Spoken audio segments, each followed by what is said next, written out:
Om Sai Ram, Om Sai Ram, Om Sai Ram. Sri Satchidananda Sadguru Sai Nath Maharaj ki Jai.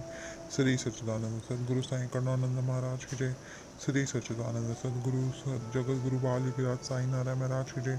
Sai Leelavati Mata ki Jai. Sri Sai Satcharitra Chapter 32. In Quest of Guru and God. Fasting disapproved. In this chapter, Himarpan describes two things: how Baba met his Guru in the woods and through him God, and how Baba made Mrs. Gokhale, who had made up her mind to fast for 3 days, eat Puran Pulis. Preliminary. In the beginning, Himarpan describes in the Sansara visible world by the allegory of a Ashwatha banyan tree, which has in the phraseology of the Gita roots above and branches below. Its branches are spread downward and upwards and are nourished by the gunas qualities, and its sprouts are the objects of the senses, its roots leading to actions and extended downwards to this world of man. Its form cannot be known in this world, nor its end in its beginning, nor its support.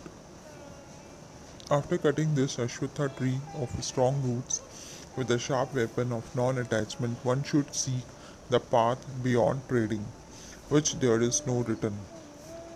For traversing this path, the help of a good guide, Guru, is absolutely necessary. However learned a man may be, or however deep his study of Veda or Vedanta sacred literature may be, he cannot reach his destination safely.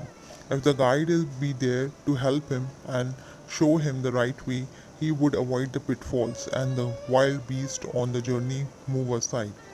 Baba's experience in this matter, through the story which he gave out himself, is really wonderful, which, when attended to, will give you faith, devotion, and salvation. The quest. Once four of us were studying religious scriptures and others' books, and being thus enlightened, we began to discuss the nature of Brahma. One of us said that we should raise the self with self efforts and not depend on others. To this, the second replied that he who controls his mind is blessed. We should be free from thoughts and ideas, and there is nothing in the world without us. The third said that the world phenomenon is always changing, the formless is eternal. So we should discriminate between the unreal and the real. And the fourth, Baba himself urged that bookish knowledge alone is worthless, and added, let us do our prescribed duties and surrender our body, mind, and five pranas, life to the Guru's feet. Guru is God, all pervading. To get this conviction, strong, unbounded faith is necessary. While discussing in this way, we four learned man begin to ramble through the woods in the quest of God. The three wanted to make the quest for their free with their free and unaided intellect. On the way, a Vanjari, a man who trades in certain things such as grain, etc., by carrying them on a bullock, met us and asked us, it is not hot now. Where and how far are you going? In the woods, we replied. He inquired, on what quest are you beyond? Born. We gave him an ambiguous and evasive reply. On seeing us rambling aimlessly, he was moved and said, without knowing the woods fully, you should not wander at random. If you want to walk through forests and jungles, you should take a guide with you. Why do you exert yourself unnecessarily during this hot noon sun? You may not give out of me your secret of the quest. Still, you can sit down, eat bread, drink water, take rest, and then go. Be always patient at heart. Though he spoke so tenderly, we discarded his request and marched on. We thought that we were self-contained man and needed nobody's help. The woods were vast and trackless. The trees therein grew so close and tall that the sun's rays could not penetrate through them. So we lost our way and wandered here and there for a long time. Ultimately, through a sheer good knowledge, we came back to the place from where we started. The Vanjari met us again and said, by relying on your own cleverness, you missed your way. A guide is always necessary to show us the right way in small or great matters. And no quest can be successfully carried out on empty stomach. Unless God wills it, no one meet us on the way. Do not discard offers of food. Served dish should not be thrust away. Offers of food should be disregarded as auspicious signs of success. On seeing this, he again offered us food and asked us to be calm and patient. Again, my companions did not like this unsolicited hospitality and disregarded his offer. Without doing any quest and without taking any food, the three began to move out. So obstinate were we. I was hungry and thirsty, and I was moved by the Vanjali's extraordinary love. We thought ourselves very learned, but were strangers to coin. The Vanjari was a quite illiterate and unqualified fellow, and belonged to a low caste. Still, he had love in his heart and asked us to eat the bread. In this way, we who loves others interestedly is really enlightened, and I thought acceptance of his hospitality was best beginning of the getting knowledge. So very respectfully I accepted the loaf of beef offered, ate it, and drank water. Then lo, the Guru came and stood before us. What was the dispute about? He asked, and I told him everything that had happened.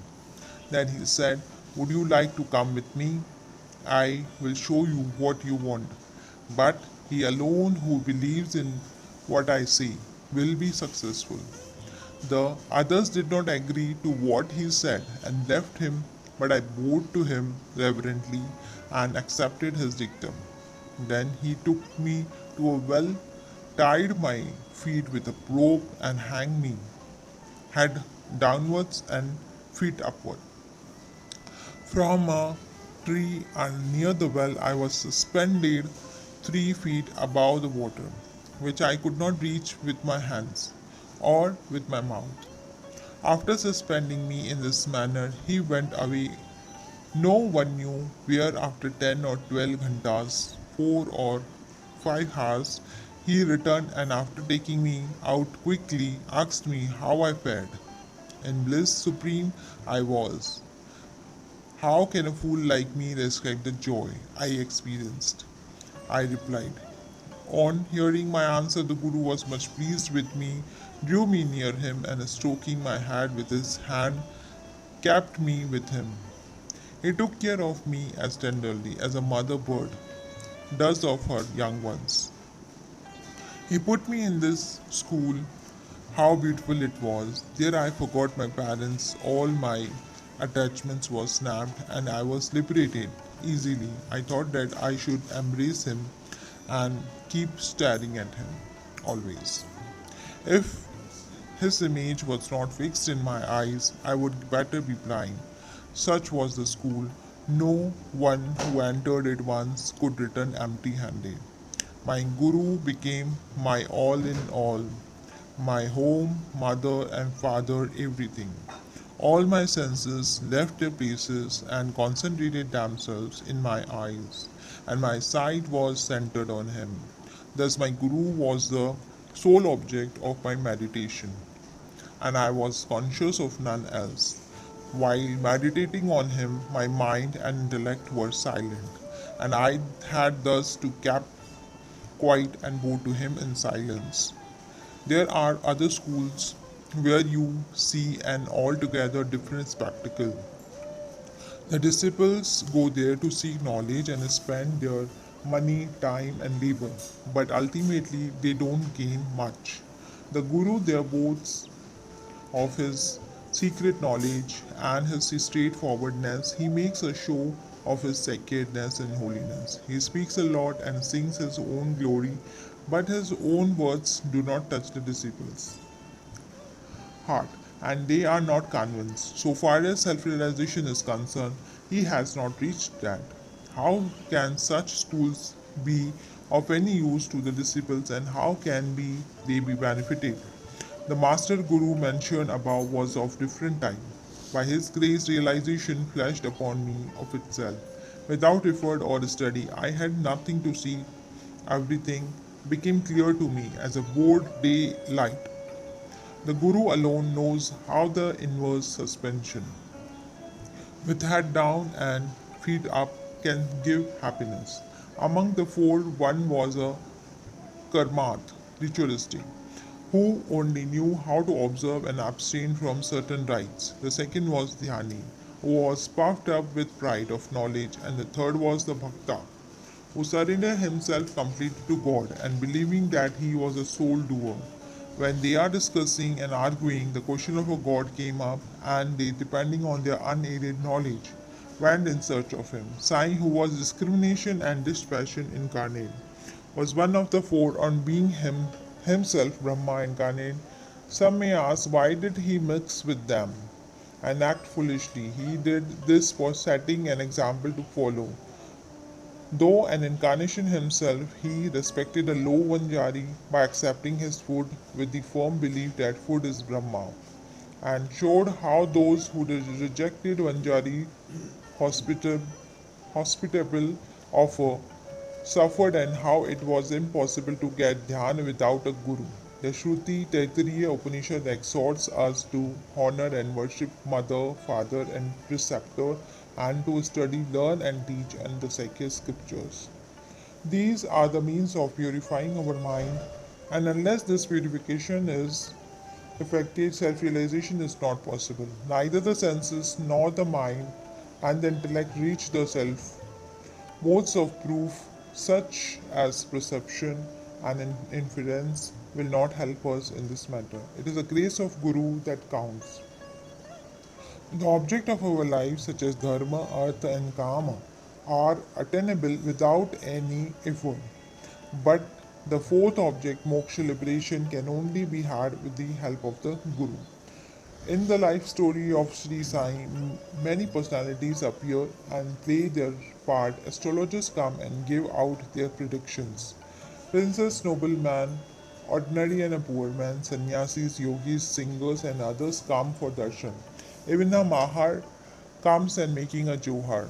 His salutation says Sai is a my bap, true parents, who will do away with our dance of words, and that so many others such as junglers, gondhalis who sing devotional songs, the blind and the lame, natpanthis, dancers and others players come and are given suitable reception. The Vanjari also appeared at the right time and played the part assigned to him. Let us now revert to the other story. Fasting and Mrs. Gokhale. Baba never fasted himself nor did he allow others to do so. The mind of the person who fasts is never at ease. Then how could he attain his Paramatha goal of life? God is not attained on an empty stomach. First, the soul has to be appeased. If there is be no food in the stomach and nutrition, with what eyes should we see God? With what tongue should we describe His greatness? And with what ears should we hear the same? In short, when all our organs get their proper nutrition and are sound, we can practice devotion and other sadhanas to attain God. Therefore, neither fasting nor overeating is good. Moderation in diet is really wholesome, both to the body and the mind. One Mrs. Gokhale came to Shirdi with an introductory letter from Mrs. Kashibai Kanitkar, a devotee of Baba, to Dada Kelkar. She came to Baba with her determination to sit at Baba's feet and observe a 3 days fast. The previous day, Baba said to Dada Kelkar that he would not allow his children to starve during the Shimga, that is holy days, and if they had to starve, why was he there? Next day, at once said to her, where is the necessity of fasting? Go to the Dada Bhatt's house, prepare the dish of Puran Puli, wheat rotis with a gram flour and jaggery. Feed his children and yourself too. Shimga holidays are on. Mrs. Kelkar was then going through her menses, and there was nobody to cook in Dadabat's house, so Baba's advice was very timely. Then Mrs. Gokhale had to go to Dadabat's house and prepare the dish as directed. She cooked that day, fed others and herself. What a good story, and how beautiful its import. Baba Sarkar. Baba gave a story of his boyhood as follows. When I was a youngster, I was in search of a bread and went to Beed. There I got embroidery work. I worked hard, sparing no pence. The employer was very much pleased with me. Three other boys worked before me.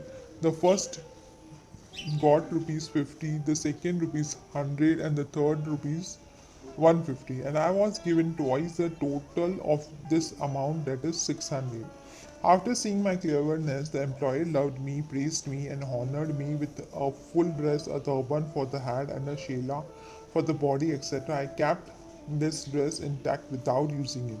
I thought that what a man might give does not last long and it's always imperfect, but what my Sarkar God gives lasts to the end of time. No other gift from any man can be compared to his.